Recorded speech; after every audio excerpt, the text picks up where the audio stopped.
অবশেষে কৈলাসহরের কামরাঙ্গা বাড়ি গ্রামের অভাবী পরিবারের মেধাবী দুই ছাত্রীর পাশে দাঁড়ালো বিধান শিশু উদ্যান মেধা অন্বেষার সদস্যরা।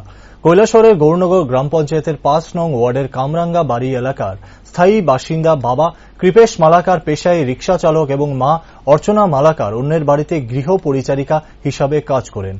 অর্চনা দেবীর বাড়ির পাশে রামকমল স্কুলের দ্বাদশ শ্রেণীতে বড় মেয়ে এবং দশম শ্রেণীতে ছোট মেয়ে পড়াশোনা করছে। অর্থের অভাবে মেয়ের বই খাতা কলম এবং ভালো মাস্টার দিতে পারছে না। মেধাবী দুই ছাত্রীকে বিধান শিশু উদ্যান মেধা অন্বেষা ত্রিপুরা রাজ্য কমিটির কনভেনার মনোজ রায় সিদ্ধান্ত নেন যে মেধাবী এই ছাত্রীদের পড়াশোনার জন্য সাহায্য সহযোগিতা করবেন। এরই পরিপ্রেক্ষিতে রবিবার বিকেল বিধান শিশু উদ্যান মেধা অন্বেষার রাজ্য কমিটির কনভেনার মনোজ রায়, উত্তর ত্রিপুরা জেলার পুলিশ সুপার ভানুপদ চক্রবর্তীরা আসেন অর্চনা মালাকারের বাড়িতে। বিধান শিশু উদ্যান মেধা অন্বেষার পক্ষে ওনারা অর্চনা মালাকারের দুই মেধাবী মেয়ের হাতে বই খাতা কলম এবং বিভিন্ন রেফারেন্স বই তুলে দেওয়া হয়। সংবাদ মাধ্যমে দেখেছিলাম যে কৈলাসহরের কৃপেশ মালাকারের একজন ছেলে আছে দিব্যাঙ্গ, এছাড়া দুইজন মেয়ে আছে, একজন মাধ্যমিক পরীক্ষার্থী এবং আরেকজন উচ্চ মাধ্যমিক পরীক্ষার্থী।